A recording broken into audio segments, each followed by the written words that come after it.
নমস্কার বন্ধুরা, আমার চ্যানেল মিষ্টি গ্ল্যাম্পে সবাইকে স্বাগত জানিয়ে আমি আজকের ভিডিও শুরু করতে চলেছি।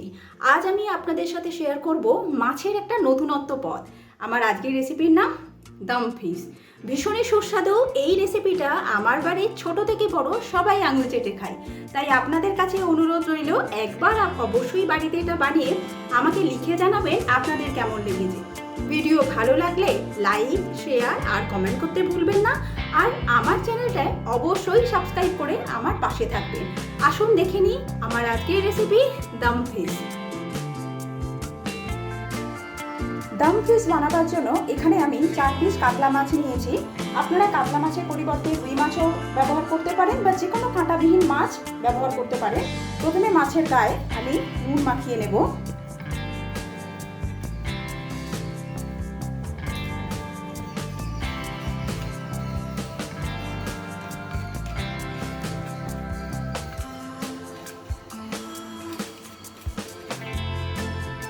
মাছের গায়ে নুন মাখানো হয়ে গেলে প্রথমে এই রান্নাটা করার জন্য একটা মশলা বানিয়ে নেব।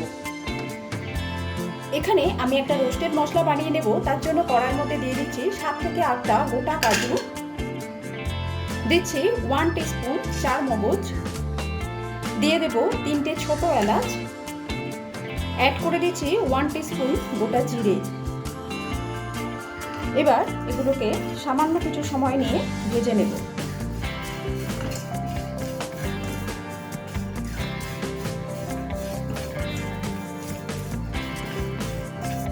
অল্প সময় নিয়ে এগুলো ভাজা করার পর যখন জিরে থেকে একটা সুন্দর স্মেল বেরোতে শুরু করবে, তখন আমি এর মধ্যে অ্যাড করে দিচ্ছি 1 টিস্পুন পোস্ত।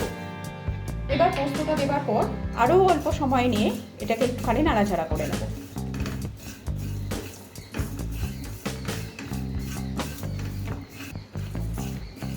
এগুলো ভেজে নেওয়া হয়ে গেছে। এবার আমি গ্যাসের ফ্লেমটাকে অফ করে দিয়ে এগুলোকে একটা প্লেটে ঢেলে ঠান্ডা করে নেব।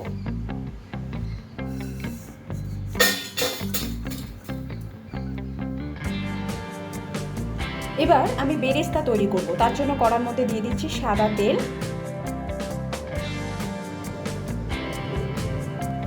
আর এতে আমি 1 টিস্পুন ঘি অ্যাড করে দিচ্ছি।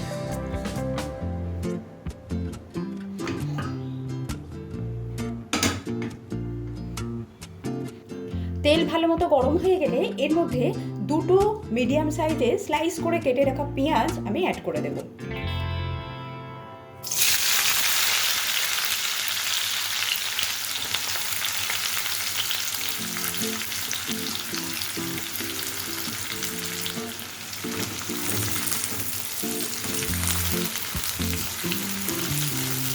গ্যাসের ফ্লেমটা মিডিয়ামে রেখে আমি পেঁয়াজের বেরেস্তা তৈরি করে নিচ্ছি।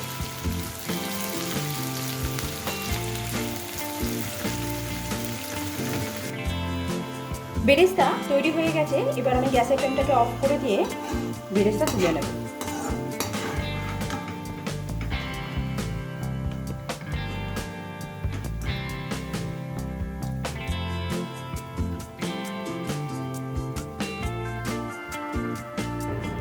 বেরেস্তা একটা প্লেটের উপরে এইভাবে নিয়ে নেব,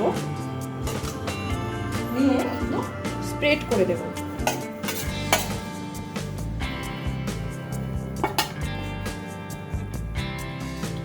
আবার গ্যাসটাকে জ্বেলে দিলাম। এবার এই বেরেস্তা ভাজা তেলের মধ্যেই আমি মাছগুলোকে হালকা করে ভেজে নেব। আপনারা চাইলে মাছগুলো কাঁচাও কিন্তু ব্যবহার করতে পারেন। আমি এখানে হালকা করে ভেজে নিচ্ছি।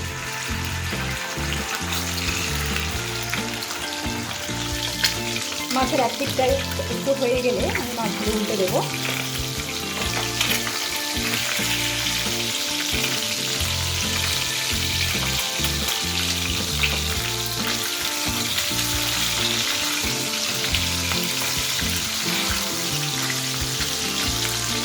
মাছ হালকা করে ভেজে নেওয়া হয়ে গেলে আমি এবার তুলে নেব।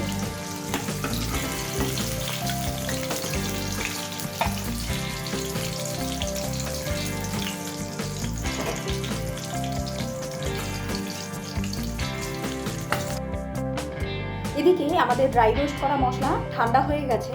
এর মধ্যে আমি অ্যাড করে দেবো হাফ জয়িত্রী ফুল আর সামান্য একটুখানি জায়ফল গ্রেট করে আমি এতে অ্যাড করে দেবো।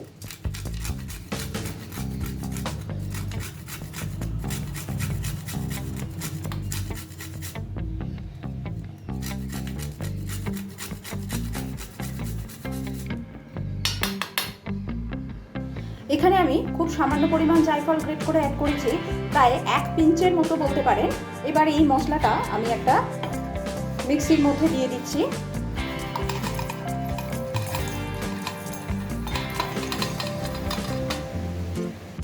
এবার এতে অ্যাড করে দিচ্ছি 3টে গোটা কাঁচা লঙ্কা।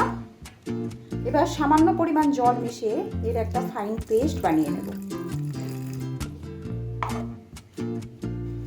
এবার যে পাত্রের মধ্যে আমি রান্নাটা করব তার মধ্যে আমি বেরেস্তা ভাজার তেলটা অ্যাড করে দিচ্ছি।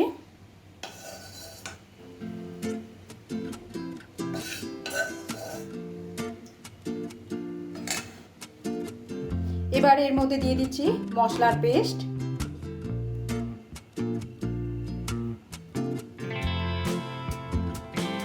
এবার এতে অ্যাড করে দিচ্ছি টক দই। এখানে আমি 4 টেবিল স্পুন টক দই অ্যাড করে দিয়ে দেবো।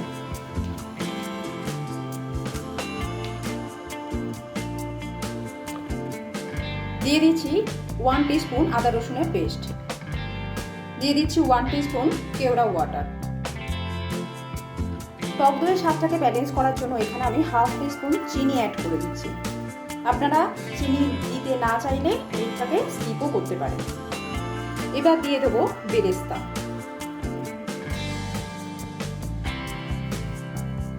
মিক্সির গায়ে লেগে থাকা মশলা ধুয়ে সামান্য পরিমাণ জল আমি অ্যাড করে দিলাম।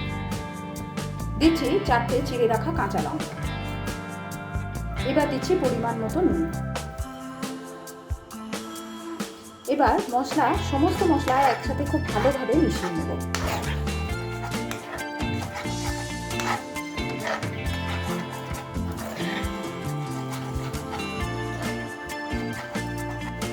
সমস্ত মশলা মিশিয়ে নেবার পর এর মধ্যে আমি মাছের টুকরোগুলো অ্যাড করে দিচ্ছি। আপনাদের আবারও বলছি, আপনারা কিন্তু এই রান্নাটা কাঁচা মাছ দিয়ে করতে পারেন, সেটাতে বরঞ্চ বেশি ভালো হবে। যেহেতু আমার বাড়ির বাচ্চারা কাঁচা মাছটা খুব একটা পছন্দ করে না, তাই আমি মাছগুলোকে হালকা ভেজে নিয়ে এই রেসিপিটা বানাচ্ছি। খুব ভালোভাবে মাছের সাথেও মশলাটা মাখিয়ে নেব।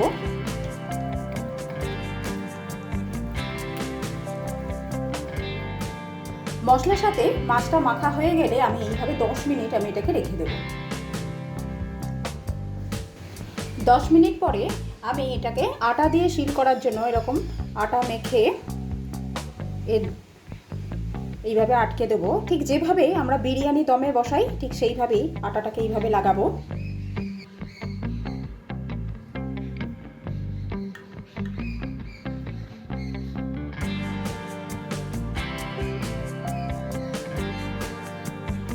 প্যানের সমস্ত দিকটা এইভাবে মাখানো আঠা দিয়ে আমি কভার করে দিয়েছি। এবার এর মধ্যে এইভাবে আমি ঢাকনাটাকে বসিয়ে দেব।